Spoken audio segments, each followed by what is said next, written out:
les usagers de la route nationale numéro 17, le trafic a repris sur le tronçon compris entre Mongata et la ville de Bandundu. L'annonce a été faite ce lundi 26 septembre par les autorités provinciales du Kwilu. Et puis le monde a célébré ce 26 septembre la journée mondiale de la contraception présidée par le ministre de la Santé publique Jean-Jacques Mbungani en présence de partenaires de la planification familiale. Accès à une contraception saine et adoptée pour tous en République démocratique du Congo est donc le thème retenu pour cette année. Le journal Natacha Bomongo. Madame, Monsieur, bonsoir et bienvenue dans ce journal. Bonne nouvelle pour les usagers de la RN17. Le trafic peut désormais reprendre sur la route nationale numéro 17, tronçon compris entre Mongata et la ville de Bandundu. Le gouvernement provincial d'Ikwilu a annoncé ce lundi la levée de la suspension de trafic sur ce tronçon après le positionnement des FARDC pour parer à toute attaque des ennemis de la paix et pour sécuriser les personnes ainsi que leurs biens. Information livrée à travers un communiqué du secrétaire général du gouvernement provincial du Kwilu. Suivez. Le trafic peut désormais reprendre sur la RN17, tronçon compris entre Mongata et la ville de Bandundu. Le gouvernement provincial du Kwilu a annoncé ce lundi la levée de la suspension de trafic sur ce tronçon après les positionnements des FARDC pour parer à toute attaque des ennemis de la paix et pour sécuriser les personnes ainsi que leurs biens. Dans un communiqué, le secrétaire général du gouvernement provincial du Kwilu appelle quiconque voudrait voyager par cette route à le faire. Les assaillants armés Tekeyaka qui s'affrontent dans plusieurs villages du territoire des Kwamouth avaient érigé des barrières sur la RN17 et s'attaquaient aux personnes qui ne sont pas de leur ethnie. Le ministre provincial des Finances du Kwilu, qui revenait d'une mission à Kinshasa, était tombé dans les filets de ces assaillants, ce qui avait conduit les autorités du Kwilu à suspendre le trafic.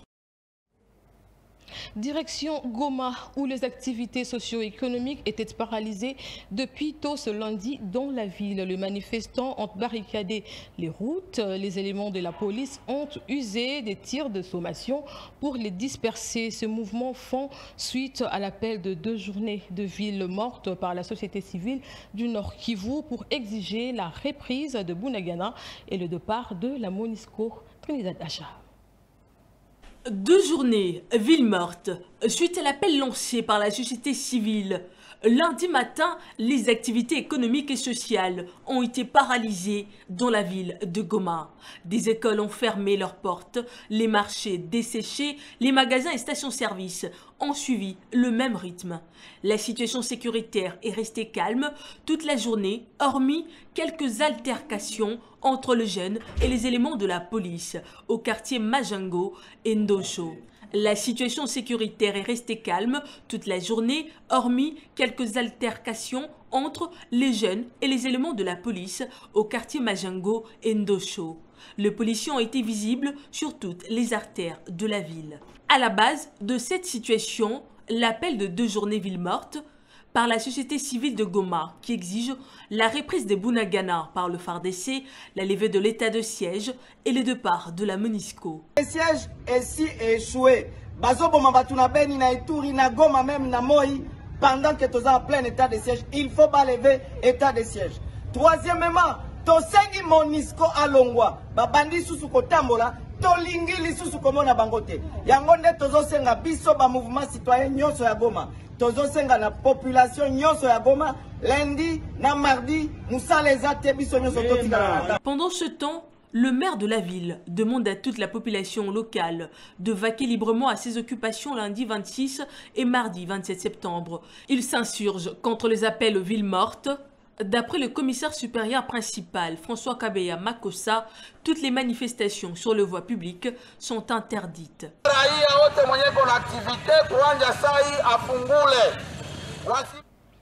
Parlant processus électoral, Denis Kadima réaffirme sa ferme détermination à organiser les élections en impliquant toutes les couches de la population. Le président de la Commission électorale nationale indépendante l'a dit pendant qu'il était en concertation avec les partis politiques au Palais du Peuple. Regardez. Au cours de cette rencontre, le président de la Commission électorale nationale indépendante a présenté à ses hôtes les activités en cours. Le numéro 1 de la centrale électorale a dit toute la volonté de son équipe à ne pas faillir à la mission lui confiée, en soulevant quelques innovations que son équipe a apportées pour faciliter les votes de 2023. La récolte des données sur terrain a permis d'améliorer les conditions d'accès des électeurs au centre d'inscription. Désormais, comme ça a été dit, chaque électeur devra parcourir pas plus de 10 km de son lieu de résidence. Il en sera de même le jour du vote, ça sera la même distance au maximum. La CENI a tenu compte de beaucoup de critères qui ont été énumérés ici. Nous avons parlé du poids démographique, nous avons parlé de l'accessibilité, des conflits intercommunautaires, des obstacles naturels. Il y a tout plein de critères dont nous avons tenu compte. Les contraintes financières et sécuritaires ont figuré parmi les préoccupations des membres des partis politiques venus assister à ce cadre de concertation convoqué par la centrale électorale au Palais du Peuple. Et bien voilà, juste après cet élément de la CENI, nous recevons sur ces plateaux M. Raphaël Loulou, qui est secrétaire général du MSR et également cadre du FCC. Bonsoir, M. Raphaël. Bonsoir, madame. Bonsoir aux téléspectateurs de votre journal. Vous allez bien? Dieu fait grâce et je suis en vie. Ok. Avec vous, nous allons parler du processus électoral.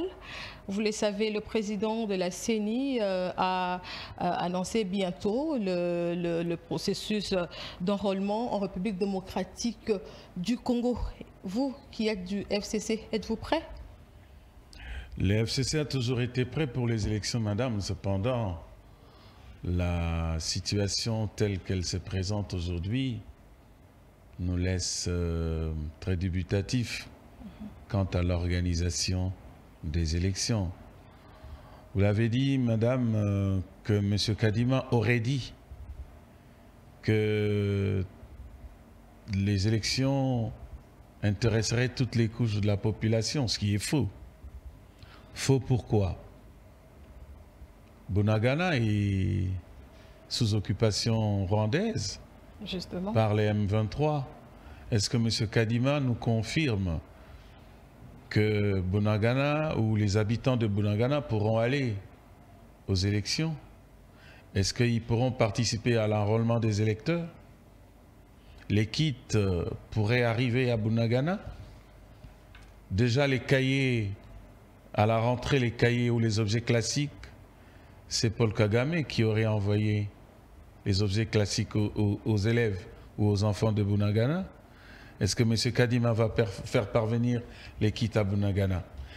Et après combien de temps le gouvernement congolais ou les FARDC pourraient être à mesure de récupérer Bunagana?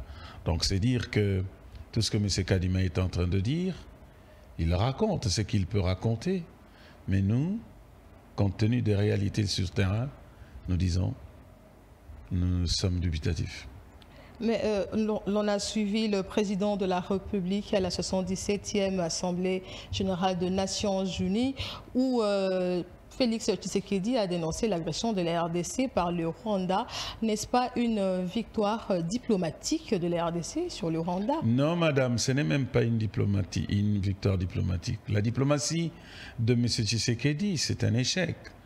Et madame, je ne pense pas que au Congo ou à travers le monde, un discours à la tribune des Nations Unies avait déjà donné solution à un conflit à travers le monde. Ces discours n'apportent rien aux Congolais. Je viens de vous dire, les citoyens qui est à Bunagana aujourd'hui, parce que le président de la République a prononcé son discours aux Nations Unies, est-ce qu'il est libéré aujourd'hui? Non. Alors, dire... Moi, je veux bien les discours. Le président a prononcé un discours aux Nations Unies. M. Kadima a prononcé un discours dans la salle de spectacle au Palais du Peuple. Demain, il y aura d'autres discours, mais sans solution. La solution, c'est laquelle? Que la paix revienne à l'est de la République en général, que Bunagana soit libéré. C'est ça la solution, madame. Et on peut prononcer moult discours sans solution. C'est comme on dit dans notre langue, Chijengu. Mais si la CENI réaffirme sa détermination pour commencer avec l'enrôlement, c'est que de leur côté, ils pensent qu'on est dans le bon, on peut aller avec les élections. Madame, la CENI peut commencer l'enrôlement, mais alors nous aurons l'enrôlement d'une partie des électeurs congolais et les autres non. Parce que, je viens de vous dire, en l'occurrence, les habitants de Bunagana vont-ils participer à l'enrôlement? Oui ou non? Vont-ils participer aux élections? Oui ou non? C'est la grande question. Est-ce que nous irons, M. Kadima veut organiser les élections avec une partie de la République démocratique du Congo sous contrôle du Rwanda? Et c'est aussi une question. Je ne vois pas, moi, je ne peux pas être fier que dans mon pays, on organise des élections lorsque une partie du territoire est sous occupation. Vous venez de le suivre justement dans un reportage tout à l'heure, là, la société civile du Nord Kivu qui a décrété 2 jours de ville morte justement pour déclarer la libération de Bunagana. Qu'en dites-vous? Est-ce qu'elle a sa raison d'être? Oui, c'est un exemple dont peut se servir M. Kadima, dont peut se servir le président de la République, Félix Tshisekedi. Pourquoi la société civile, aujourd'hui, décrète une journée ville morte ou 2 journées ville morte à Goma? Pour quelle raison? Et vous croyez que cette société civile va s'arrêter là, après les 2 jours passés, et tout redevient à la normale? Et on va se frotter les mains qu'on gère, qu'on dirige, qu'on organise les élections? Je dis non, madame. On ne peut pas être fier. Je crois que la meilleure façon, c'est de faire que Bunagana soit libéré, que tous les partis de la République démocratique du Congo soient libérés et en paix pour qu'on aille aux élections et qu'on organise l'enrôlement. C'est la moindre des choses. Et n'êtes-vous pas confiant de cette libération? Ça peut arriver demain ou après-demain. On va directement aux élections. Madame, le jour que ça arrivera, je reviendrai ici pour vous dire bravo. Et bravo à tous ceux qui auront fait que la paix revienne et que Bunagana soit libéré. Okay. Mais autrement, je dis non. Mais attendez, vous aviez dit il n'y a pas longtemps, je vous ai reçu sur ces mêmes plateaux du Grand Journal du fort probable retour de Joseph Kabila. Oh, madame, nous disons, Joseph Kabila, il n'y a rien qui lui interdit de revenir s'il veut revenir. Si son parti politique, ou pardon, sa famille politique le souhaite bien. D'accord? Donc, je ne vois pas pourquoi on continuera à en faire un problème, un casus belli. Pour nous, ce n'est pas un problème, parce qu'il n'y a rien qui empêche à Joseph Kabila de revenir aux affaires. Et parce que nous ne sommes pas encore arrivés au stade de déclaration de candidature, on doit rester tranquille. Le FCC est en train de prendre tout son temps pour pouvoir peaufiner sa stratégie. Le jour où nous terminerons, nous allons l'annoncer. Pour le moment, je crois que nous demandons aux gens d'être tranquilles. Joseph Kabila est le seul candidat favori? Nous pouvons avoir plusieurs candidats. C'est à nous-mêmes, FCC, d'en décider. Vous, par exemple? Moi, je serai candidat député national. Ok. Mais s'il faut parler de Patrick Kanga? Je sais qu'il est cadre du PPRD, rapporteur, je crois, du PPRD. Moi, je n'en sais pas trop parce que je ne suis pas du PPRD. Je le connais, c'est vrai, mais c'est un haut cadre du PPRD. Ah ben justement, selon certaines rumeurs, il serait aussi, lui, candidat du FCC. Jusqu'à preuve du contraire, le PPRD est un parti politique du FCC et en tant que membre du bureau politique du FCC, nous n'avons pas encore statué sur la candidature à l'élection présidentielle. Donc, c'est que je ne sais pas d'où vous tirez cette information. Moi, je dis en ce moment-ci que le bureau politique du FCC n'a pas encore décidé et je pense, j'ose croire, que c'est une fausse information. Donc, pour vous, les élections n'auront pas lieu? Les élections pourraient avoir lieu si seulement et si tous les préalables sont réunis. Nous sommes prêts à aller aux élections, madame. Et je crois que 2023, c'est l'année butoir, c'est le délai constitutionnel pour que nous allions aux élections. Et nous nous sommes préparés pour y aller. Ok, vous avez un dernier mot? Je n'ai pas encore le dernier mot, aussi bien que vous avez quand même à dire, tant que Bunagana n'est pas encore libéré.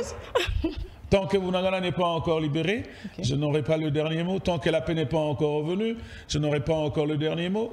Aujourd'hui, je demande au gouvernement warrior de tout faire pour que Bunagana soit libéré. Merci beaucoup, Monsieur Raphaël Loulou. Je rappelle que vous êtes secrétaire général du MSR et cadre du FCC. Merci, madame. Merci de répondre à notre invitation. Et nous poursuivons. Le gouverneur Gentini Ngobila a lancé les travaux de construction des avenues Ngiringiri et Birmanie en vue d'offrir à la population de Kinshasa des infrastructures routières acceptables. Suivez Serge Kimbila et Fadi Lendo.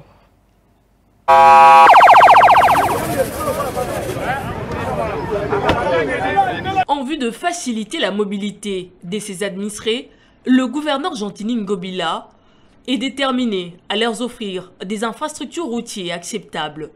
Le numéro 1 a lancé les travaux de construction et de modernisation des avenues Birmanie et Ngiringiri en présence de plusieurs notabilités du coin. Longue de 6 km, l'avenue Birmanie part de Victoire jusqu'à l'avenue Landou en traversant les communes de Kasavubu, Ngiringiri et Bumbu. Il s'agit d'une route transversale qui va faciliter l'approvisionnement en produits de première nécessité. Des voies de communication optimales qui permettront de désenclaver. Pour l'autorité urbaine, ces travaux sur les désartères confiés à l'entreprise Socimes constituent la continuité des actions inscrites au programme du gouvernement provincial. Par ailleurs, ces actions impliquent une forte mobilisation des ressources financières, d'où cette recommandation aux Kinoises et Kinois à s'acquitter régulièrement de leurs devoirs fiscaux tels que les impôts fonciers et locatifs, les vignettes des engins roulants, etc. Après cette cérémonie, l'autorité provinciale se rendue sur les chantiers de l'avenue Kikwit pour s'imprégner de l'évolution de travaux. Sur place, Gentini Ngobila s'est dit satisfait non seulement de l'évolution de travaux, mais aussi de la qualité de l'ouvrage. Autre actualité, le quartier Kanluka et la commune de Bandalungwa liés désormais par un pont, le don et d'un fils du quartier Lévin Pai. Suivez. Il a été accueilli comme un sauveur à sa descente à la frontière entre le quartier Kanluka et la commune des Bandalungwa. Lévin Pai, puisqu'il s'agit de lui, a procédé à l'inauguration d'un pont qu'il a construit à ses propres frais. Ce natif des Bandalungwa qui vient d'apporter une solution durable à un problème qui a perduré pendant des années rassure son accompagnement au chef de l'État. Président, tu as fait impulsion à la gouverneure Papa Gentini Ngobila. Bisso Kozali, la carte de vision président Fachi, il y a le peuple d'abord. Au sein de la population, la joie est à son comble. Lévin Pai vient de gagner là où les plus vieux ont échoué. Initiative Moko géniale. Et ce sont des jeunes qu'il faut encourager, puisque Oyo Azana pour sa population pas katisa libre mais à la laisse. Les vies, moi muke aboye, na katika matata mibimba, balale ba mongo politique, balale pas mubutu. Ba ko ça eloko te. Ce cadre de l'ACP promet de poursuivre ses actions à travers d'autres quartiers des Bandalungwa. Sachez également que l'ambassade des États-Unis en République démocratique du Congo a lancé une troisième série d'ateliers sur le thème Joint aventure et entrepreneuriat au centre culturel Boboto à Kinshasa, Gombe. Ces ateliers qui vont se clôturer le 30 septembre prochain ont pour but la mutualisation des entrepreneurs en vue de créer une tierce entreprise spécifique tout en se basant sur l'innovation. Fadilendo Serge Kimbila. Et souci de faire imprégner les jeunes entrepreneurs congolais dans le système international de l'entrepreneuriat, les intervenants ont insisté sur les 5 étapes que doivent suivre les futurs entrepreneurs pour exceller dans ce domaine, notamment la découverte qui est la toute première étape, ensuite l'interprétation, la conceptualisation, l'expérimentation et enfin l'évolution qui constitue la dernière étape. Les intervenants sont revenus sur l'expérience de Banque Mobile qui tire ses origines du Kenya, Twitter qui est en effet une histoire de deux hommes. Au départ, Jacques Dorsey rêvait d'un système de communication par message texte qu'on pouvait envoyer à un groupe d'amis par l'entremise de son téléphone cellulaire. Aujourd'hui, des millions de personnes s'entichent d'un média social qui les limite à une courte phrase de 140 caractères. À en croire les organisateurs de ces ateliers, un produit ne doit pas être parfait, mais il s'améliore avec le temps. Un produit doit prendre de la valeur chaque jour. Le monde entier a célébré ce 26 septembre 2022 la journée mondiale de la contraception présidée par le ministre de la Santé publique Jean-Jacques Mbungani en présence de partenaires de la planification familiale. Accès à une contraception saine et adaptée pour tous en RDC et le thème du jour célébré en République démocratique du Congo, c'était à Béatrice Hôtel. Regardez. Accès à une contraception saine et adaptée pour tous en RDC, c'est le thème consacré à la journée mondiale de la contraception organisée à Béatrice Hôtel. Une journée combien si importante, présidée par le ministre de la Santé publique, Jean-Jacques Mbungani, en présence des différents partenaires et acteurs de la planification familiale. Occasion également pour le ministre de présenter le nouveau plan stratégique 2021-2025 et lancer officiellement leur engagement FP 2030 de la République démocratique du Congo. Ces plans stratégiques est destiné à orienter les efforts de toutes les parties prenantes à la planification familiale en RDC pour atteindre l'objectif fixé en 2025. L'objectif de cette campagne mondiale annuelle est de mieux faire connaître la contraception à chaque personne se trouvant dans le besoin et surtout de permettre aux femmes de faire des choix éclairés en matière de santé génésique avec l'espoir que chaque grossesse soit voulue et programmée. La célébration de ce jour coïncide avec un triple événement. La proclamation des engagements de notre pays en faveur de la planification familiale d'ici 2030, la vulgarisation du nouveau plan stratégique PF 2021-2025 pour rencontrer la vision du chef de l'État. Son Excellence Félix-Antoine Tshisekedi Tshilombo, président de la République, qui a prôné la gratuité des accouchements ainsi que tous les soins pré- et postnatals, l'action de mon ministère fait focus sur la situation sanitaire et le mode de vie de chaque personne en vue de répondre notamment aux besoins de toutes les femmes atteintes des affections chroniques ou préexistantes pour lesquelles les informations sur la contraception restent d'une grande importance. La contraception constitue le moyen le plus sûr de prévenir les grossesses non désirées chez toutes les femmes en âge de procréer, en général, et chez les adolescents et jeunes en particulier, et réduire de 30% la mortalité maternelle. Pour sa part, le docteur Eugène Kong-New, représentant pays UNFPA, a précisé que le mécanisme pour assurer les méthodes de la contraception sont multiples. Sont multiples. C'est d'assurer d'abord qu'il y a les fonds, il y a un financement pour acheter les méthodes des contraceptifs. Deuxièmement, assurer que la couverture, parce que ce n'est pas toutes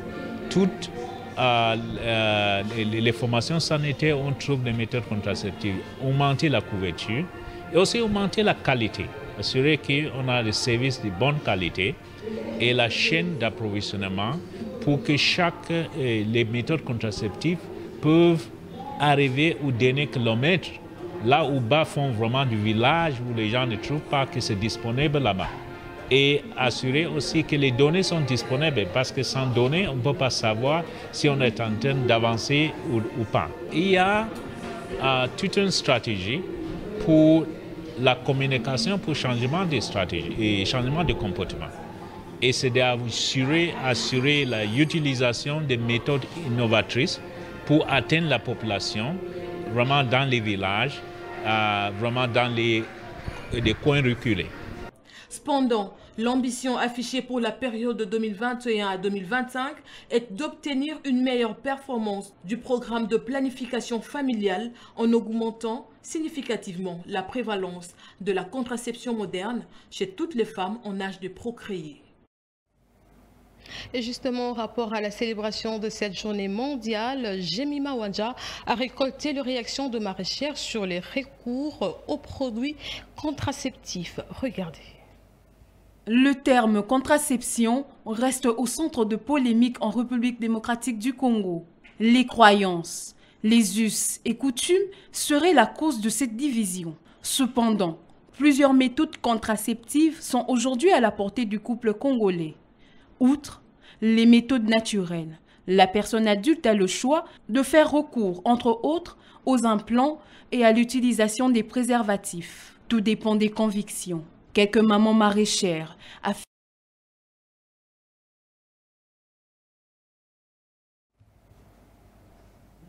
Voilà, c'est la fin de ce journal. Merci de nous avoir suivis avec beaucoup d'attention. Le prochain numéro, c'est demain à la même heure sur la même chaîne.